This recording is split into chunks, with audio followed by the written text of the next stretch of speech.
Hello, so let's talk about gaming journalists. I have elected not to name anyone in this episode or publications. I'm going to refer to them as its because they are undeserving of names, let alone acknowledgement. So from this point on, all gaming journos are its. Let's talk about them. In the last few months, gaming journalists have descended into idiocy. The its of the internet are descending into a world of diversity and inclusion and ultimately standing up for mediocre products which end up costing studios money and often closes the studio. Recent game sales are proving the point when many of the biggest game sales in recent months are vintage games. Gaming journalists should be writing about games, not writing hit pieces about things they don't like or people they don't like. They also should not be interacting within the fan space. Like I said, I refuse to name any of these morons because I don't think they're deserving of it. Recently, they have emailed people's places of work. They have attempted and have doxed people. They have threatened lives in quite literal ways and then cry that they are the victim. That is cry-bully behaviour, and I recently saw that myself with a bookish podcast on the internet. Stupid Irish woman from hell, but that's a whole different discussion, I suppose. Gaming journalism has descended into idiocy on levels that I cannot fathom. Recently, there was a YouTuber was challenged to a fight, and the fight didn't happen between this YouTuber and it, and I would have paid good money to see it get its face kicked in. Quite literally one of the most revolting people on the internet. Like, I'm not a violent person, but I like watching other people do it. I am half joking, by the way, before anyone gets offended. Like, I'm not a violent person, but I like watching other people do it. I am half joking, by the way, before anyone gets offended. It's interesting that these people honestly have nothing. There's no callback, there's no consequences for them doing this. They've even emailed people's jobs, and I find it fascinating because if it was them, can you imagine the crying on the internet? Now, I don't support doxing, and one of the its did get doxed, and I don't support that in any way, shape or form, but the reaction was hilarious. There was no way around that. It was genuinely hilarious. I miss it when gaming journalists just talked about gaming. That was it. They didn't talk about, I don't know, Islamophobic people or made up consequences or made up patriarchy. They just talked about gaming. Is that too much to ask? When journalists cry that this game doesn't have an easy mode. When they cry that a game like Stellar Blade sold extremely well. When they make up narratives and one of the its that challenged her to a fight edited screenshots to make it look like she was getting threats of violence. These people are honestly just disgusting individuals. They are inhuman animals. And really, we need a purge on the gaming industry at this point. Like, strip back everything and start from the ground up. The issues with gaming is ridiculous. And when you see games like that, what was it?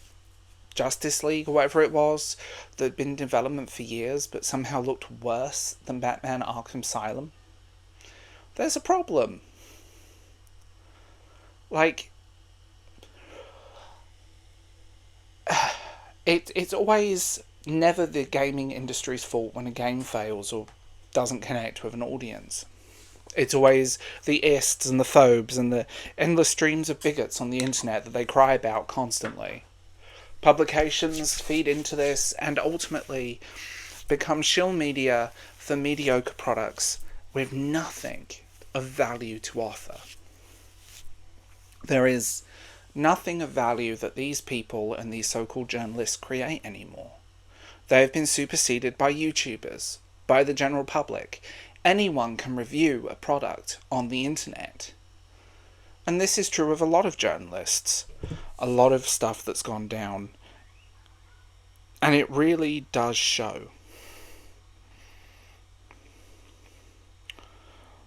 It just seems strange watching all of this happen and go down, and again, shilling for mediocre projects that, you should celebrate because people worked hard on them, not because they're good games. Can we just talk about this? Hard work shouldn't be celebrated. A good product should be celebrated, and the work building a good product should be celebrated.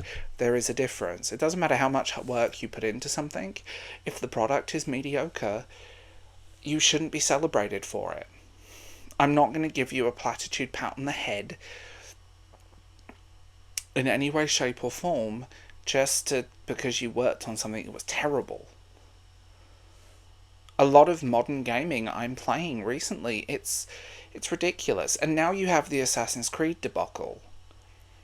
Even Japanese gamers are turning on it. Because we all know what diversity means to these companies.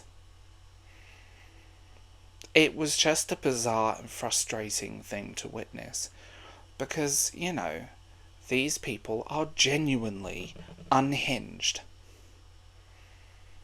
They are unhinged. They are clearly narcissistic. And as someone who has been playing games for years, some of my favourite games I've played recently have been old games. I'm replaying the X-Files game on PlayStation 1. Classic Tomb Raider. The Ezio Collection. Sonic the Hedgehog on the Sega Genesis / Mega Drive. Super Mario World. The Legend of Zelda Ocarina of Time. Twilight Princess. The Wind Waker. There's some games that I will always go back to. Panzer Dragoon Saga on the Sega Saturn. Gaming used to be this weird cottage industry. The original Tomb Raider was made by a bunch of people in a house in Derby. Of all places. What I will say to this whole situation is that I think we need a cleanse of these gaming journos and the industry. I think we need to fish out and restart this industry. We need to talk with our wallets. We need to we want to play good games. I don't care about how much money is spent on it or the celebrity that's in it. I'm sick of getting unfinished mediocre products that need fixing. It's simple, isn't it? And it's just a frustrating noise. Don't listen to gaming journalists. Listen to gamers. We should be talking about the stuff that we love. We should be talking about games that we love. Not people paid to sit there and be condescending or ignorant. People that are blatantly repulsive and clearly need a good wash. I have absolutely no sympathy for any of them. And watching them suffer and cop is just the funniest thing on the planet. I shouldn't be enjoying this as much as I am, but this has been a long time coming. Call it what you want, but as gamers we need to stand up. I'm sick of being told that I'm an ist or a phobe for thinking a game is terrible. I'm sick of games holding my hand. I'm sick of Sony's censorship. When I can play the uncensored version of a Japanese game on Nintendo Switch. And I often do that. I'd rather do it that way. It's just, we live in this very bizarre and weird time. And ultimately, at this point, I think it's time for a purge of the industry. When indie titles are doing so much better and there's so much more to offer, why are we paying what was it, £100 for complete edition of games? Like, no way in hell. So tell me what you think in the comments below. I will talk to you guys later, and I hope you have a wonderful day. Bye.